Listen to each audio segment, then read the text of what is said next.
クリーンの中で暴れ回る恐ろしいモンスターたち。 Monsters are spawned from simple ingredients like dental acrylic, foam latex, and oil-based clay. Today, a new star is brought to life by the imagination and ingenuity of special effects artists and technicians. It'll snarl, it'll blink, it'll basically act.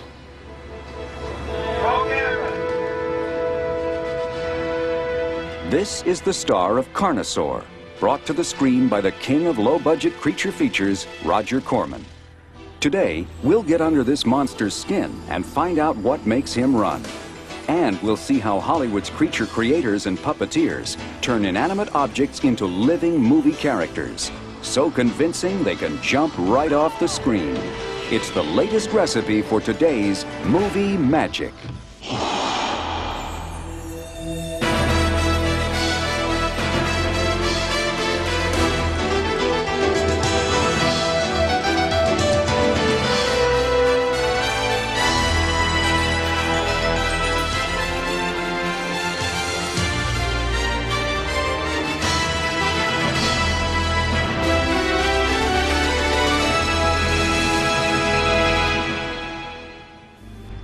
Human species is a disaster.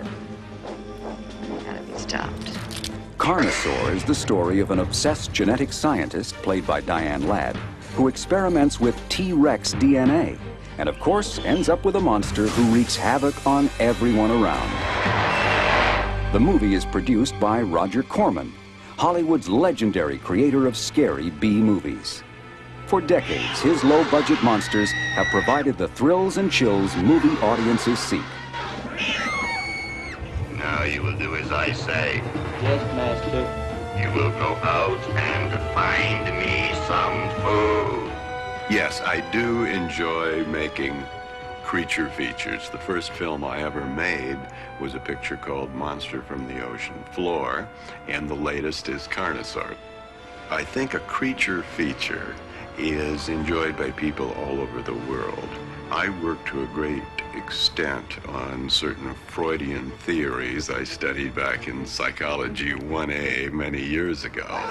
And I think the concept of the monster, whether it be a dinosaur, a dragon, an alien from out of space, really touches on something in the universal unconscious. Somewhere in the back of our minds, from children, we knew there was a monster hiding under the bed. Our mothers and fathers may have said it wasn't there, but we knew it was there.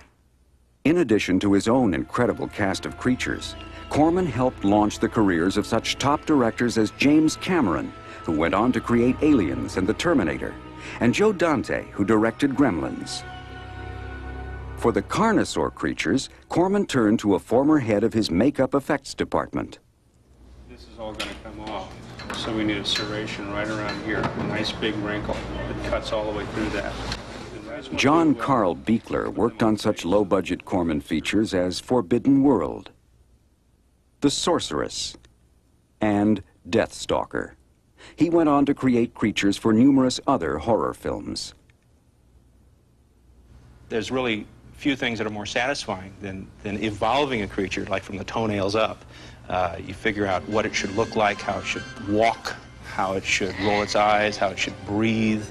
All these things are taken into consideration when you're creating a character for the screen. At his shop, Magical Media Industries, John has assembled the kind of diverse effects crew needed to bring a mechanical creature to life. Artists, sculptors, electricians, painters, mechanics. He has also brought in a paleontologist to work with his artists on the design of the movie's dinosaurs, especially the Tyrannosaurus Rex that has the starring role. Based on these illustrations, models are sculpted from Roma plastilina, a malleable oil-based clay. Photographs will be taken of it. I will take it to Roger Corman first thing in the morning. He will approve and/or give notes for changes. Designing a believable dinosaur is one thing. Building it with a range of movement, especially on a limited budget, is a much greater challenge. From the approved design, John and his team will first begin work on a miniature animatronic version of the T-Rex. We're also creating a full-scale Tyrannosaurus Rex, which has a a pretty good range of movement, at least from the torso up. John and his crew have just 10 weeks, an incredibly short amount of time, to build both the miniature and full-scale Carnosaurs. They will spend the first 7 weeks on the more articulate miniature version. The first step is to create molds made from a hard-setting gypsum cement called UltraCal 30. Often you design a mold in various pieces. You don't want the model to lock inside a mold. Castings of the dinosaur's skin made from foam latex will emerge from these molds. Additionally, silicone molds are used to cast teeth and gum areas, which are mixed from dental acrylic and the compound from which dentures are crafted. And, well, let's take a look. We have our white teeth. Take a look. Plastic understructures, which give the creature its basic shape and to which the mechanics will be attached, are also cast. You'll get up at the shoulder point. You'll get rotation at the shoulder point. The elbow will move up and down, and the wrist will rotate thusly. So basically, when all cables are moving together, we get a nice range of movement. Right. And John Crawford is Carnosaur's chief mechanical engineer. He will combine cable and radio-controlled mechanisms to create an interior system of pivots and pulleys, which will articulate the creature. And the head action is controlled by 4 cables that run inside of the neck right here. They attach here, here, and the bottom. So when you pull on those cables, they draw the head either to the side or up or down.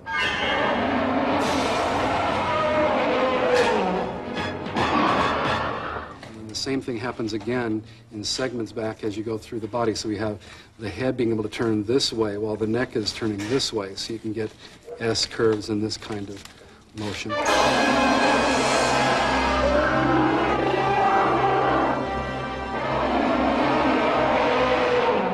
6 tiny servos, motor mechanisms operated by radio control, are placed inside Carnosaur's head to provide facial movements.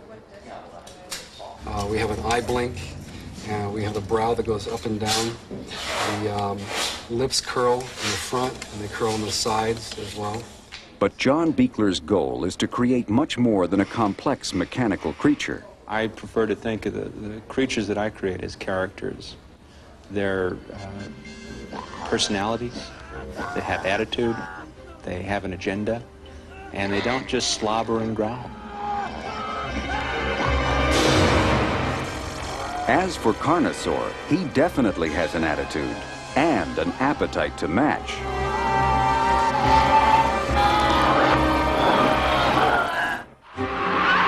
Beware, the creature from the haunted sea. While Roger Corman has mastered the art of creature creation on a low budget, special effects wizards have been building big-budget mechanical monsters since the beginning of film. As early as 1907, Edwin S. Porter commissioned this bird of prey for The Eagle's Nest. Created by set builder and artist Richard Murphy, the demonic eagle, manipulated by piano wire, fought actor D.W. Griffith on a studio cliff.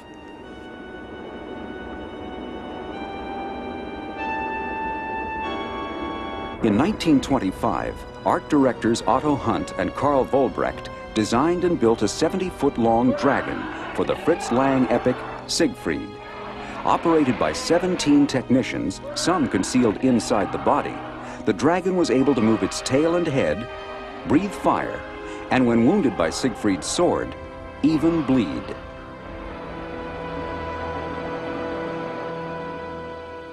"1954 was a big year for big creatures. Them were giant mechanical ants, so effective that Ralph Ayers and his special effects team were nominated for an Academy Award. These creatures are extremely dangerous. They have already killed a number of persons. Stay in your homes, I repeat. Stay in your homes. Ayers lost the Oscar to 20,000 Leagues Under the Sea, thanks in part to one of the biggest screen creatures ever made. Robert Matty, longtime head of Disney's mechanical effects department, designed and built the 2-ton squid. It took 30 men to operate the 40-foot-long tentacles. With hydraulics, compressed air, and electronics. 20 years after 20,000 Leagues, Matty was called on to create one of the cinema's scariest sea creatures. The hydraulically controlled jaws confirmed the timeless popularity of mechanical movie monsters. But no matter how well designed and built, a movie creature is finally brought to life by the skill of the puppeteer, or as is usually the case, a team of puppeteers. I worked on Aliens. I worked for Stan Winston at the time, and we had 14 people operating the Queen Alien. And I said, there's got to be a better way to integrate all this stuff so that fewer people are doing it. Rather than just being the eyes or just being the mouth, just being the ears or something. It is a much more holistic feel for a performer to have as much control over the puppet as possible. Rick Lazzarini is a creature creator and puppeteer. He flew Tinkerbell in Hook, created detailed, articulated puppets of the three witches in Hocus Pocus, and a facially controlled spirit for Ghostbusters 2. His largest creature was an 8-foot-tall buffalo for Radio Flyer. This thing weighed a ton, and so we had to carry it around on a huge camera crane or be able to pick it up from there and put it onto another rolling base to move it around the stage and make it appear that it was walking. With that kind of mass, you have to look past electronics and servo systems and look to hydraulic systems to move the bulk of its neck and its head. At his company, the Character Shop, Rick has developed some of the most advanced puppeteering technology in the world. I've got a pretty flexible face, and I can move my eyebrows independently. I've got my right brow operating the lower brows, and the left brow operating the uppers. Rick developed a type of telemetry suit he calls the Waldo. What I'm doing is sending electrical signals with potentiometers down the cable to a large box that is full of what we call ZIF cards. It was created by Stuart Ziff, who was a special effects designer. And this card is a little wonder card. It has controls here for gain, offset, and A and B limits. What that means is we can adjust the sensitivity of it so that just a very small movement of the sensor on my face produces a large output of movement in a servo. We can adjust the centering of that movement, and we can say, all right, well, it moves too much to the left and limit that, or it moves too much to the right and limit that.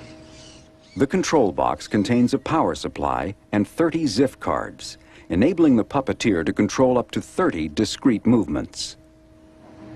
So starting from the bottom up, I've got a lip in-out. I've got a jaw. We've got an upper lip movement. And in addition, my smile movements are actuating these little croissant things. Rick also uses radio-controlled PCM transmitters, which send out up to 9 digital signals.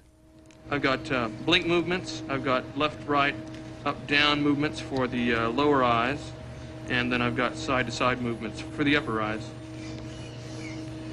The key to, or the philosophy behind all the Waldo mechanisms that I do, or anytime I do a control mechanism, is to try to make it very analogous to what the puppeteer is doing, so that way the puppeteer can perform. The puppeteer's performance is the final link in a chain that started with the creature creator's imagination and continued with the skilled work of artists and technicians. The collaboration of the entire effects team brings the inanimate to life and movie magic to the screen.